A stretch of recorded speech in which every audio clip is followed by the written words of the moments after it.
everybody, it's Brandy with Eternal Harvest Home Decor, and today I'm here to show you how I made handles for some knives as Christmas presents for some of my family members. Now I want to preface this really quickly by saying I am by no means a professional at making knives or handles or anything in that realm. This is totally a novice beginner tutorial, and I probably did a lot of things incorrectly, but it turned out really well. So I wanted to share my process with you in case you've been wanting to do something like this but have been a little nervous like I was. It's really simple, and in fact it was a lot easier than I thought it was going to be. So I'll just walk you through the steps. But first, here's the knife kit, one of the knife kits that I got from Woodcraft. They are available on Amazon, and I will drop a link below. I will put a link to everything that I use in this video below in the description. So this was the first knife. Each of them come with the sheaths. Here's the second one. And they're both epoxy and wood. I had some extra Padauk lying around. So the first one has Padauk and then some epoxy resin. And the second one is walnut and epoxy. I love this one. The colors just really came out great. And to make the mold, I actually use these silicone molds that are used to make coffee coasters, coffee cup coasters, or just coasters in general. And I'll put a link to those below as well. I got these on Amazon, and at first I was really nervous that they were going to be too thin to be the handle. They wouldn't be thick enough. And actually, they might even have been a little bit too thick. I had to grind down quite a bit. So these worked out perfectly if you want to use epoxy in your knife knife handle. Anyway, let's get this show on the road. I'll show you how I did it.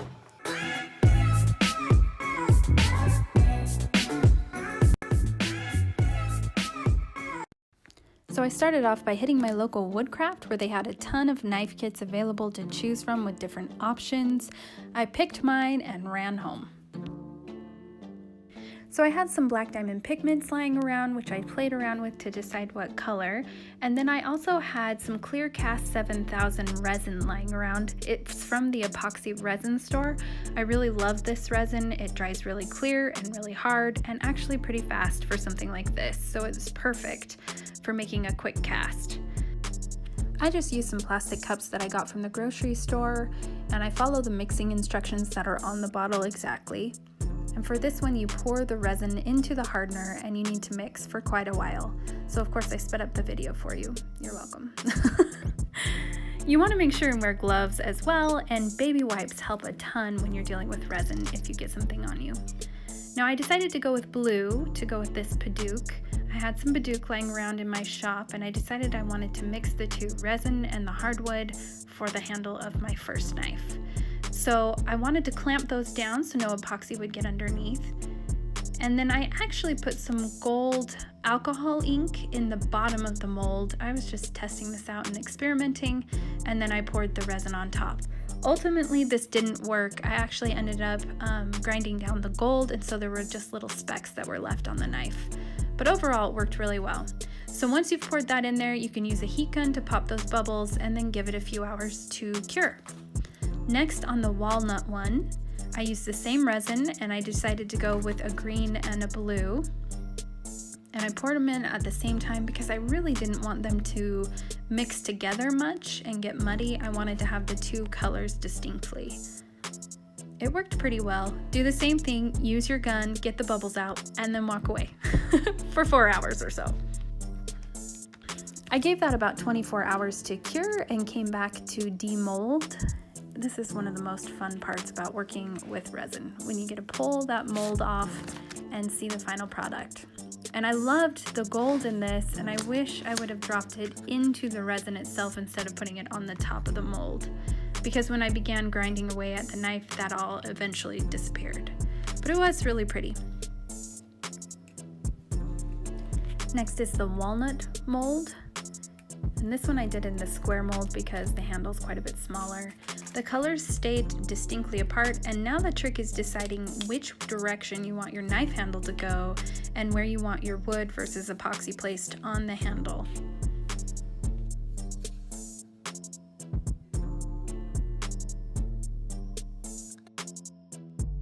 So before I start cutting the handles out, I decided to grind down everything. There were some places where the epoxy was lower than the Padauk or the walnut, and it wasn't sitting quite flush. You can kind of see it here. So I decided to grind down flat both sides in order to glue them to the knife handle itself.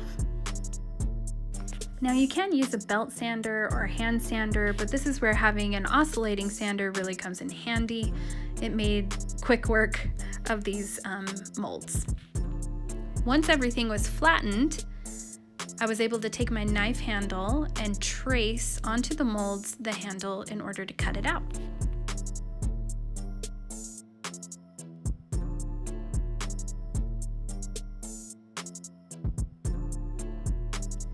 Now I knew that this portion did not need to be perfect, just really close to the handle shape. I was planning on just grinding everything down with my oscillating sander to really get the shape I wanted afterwards. Now I also do not own a bandsaw, so I had to cut this shape out with my jigsaw. It was a little tricky, but with clamps and some tricky thinking, I was able to get it done and cut out the basic shape. This is just a rough, dry fit of the handle on the knife itself. I wanted to see how closely I came. And I actually decided to clean up some of these sides before gluing them to the knife handle. And also, you want to use some painter's tape on the blade just to keep yourself protected as you go through the grinding process. That way you don't cut yourself.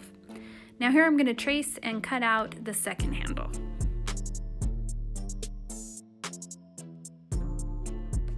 Again, this was pretty tricky. I don't necessarily recommend using a jigsaw for these kinds of small cuts, but it worked out okay for me. And here I'm going to just clean up the handle pieces before actually attaching them to the knife.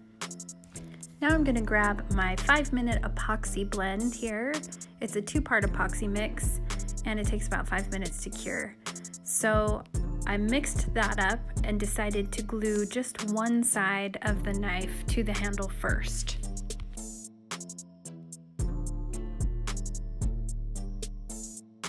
I was crazy nervous for this process, so I kept checking, double checking, triple checking how the knives fit, because once the epoxy goes down, I knew that that was it. It would be done.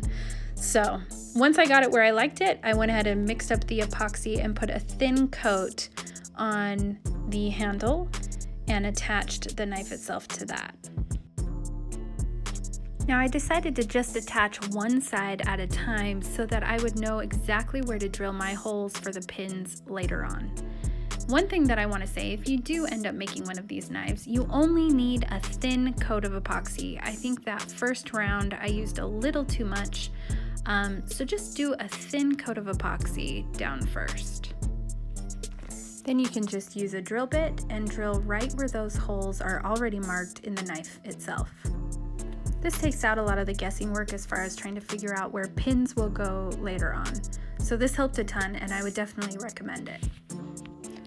I did accidentally take a chip out of the Padauk right there when I was going through with the drill bit, so be gentle as you go through. And I did the walnut, and that worked out well on this side.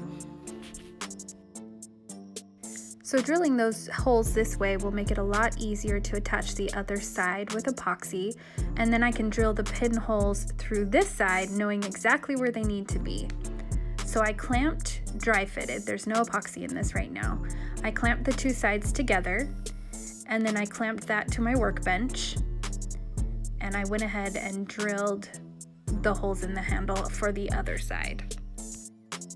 Now again, I was a little bit aggressive with this and I chipped out a little piece of my walnut, but I will just fix that at the end with some Star Bond. I have some black Star Bond adhesive that will work perfectly.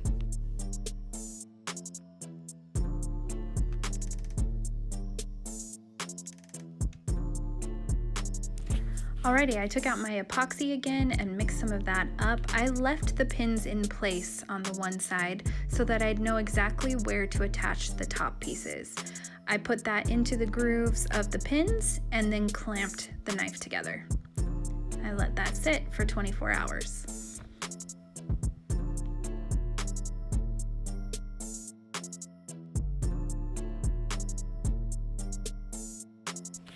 Okay, this is where things got really fun. I was able to shape the handles with my oscillating sander, and I just took that up to the metal and followed the line and shape of the knife itself to shape the handle. I started with a 80 grit and moved up to a 120.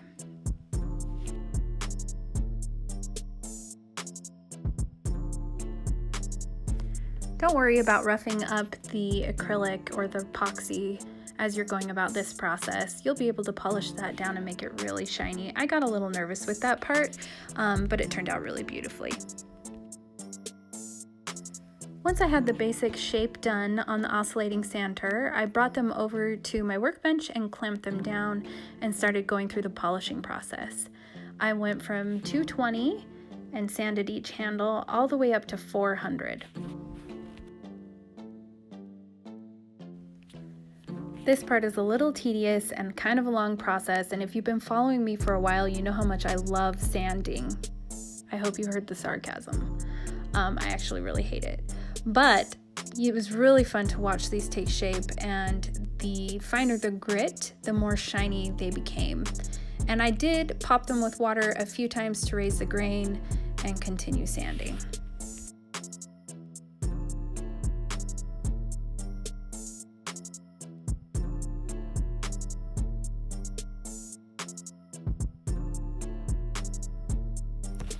Here they are after the first spritz of water, and I'm loving looking at this epoxy popping through. It's beautiful.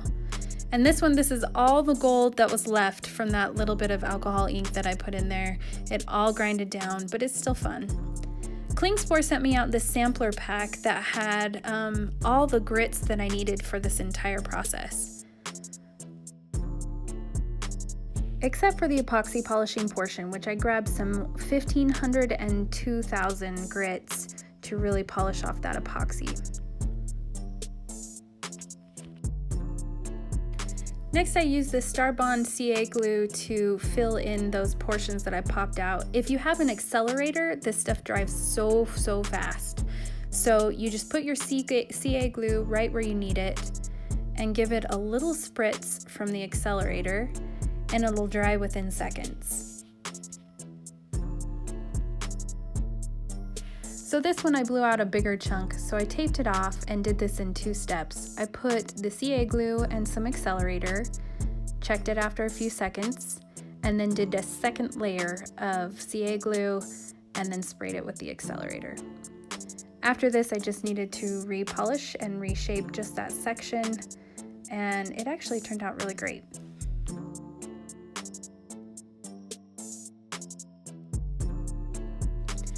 And for the last and final step, I grabbed this cutting board oil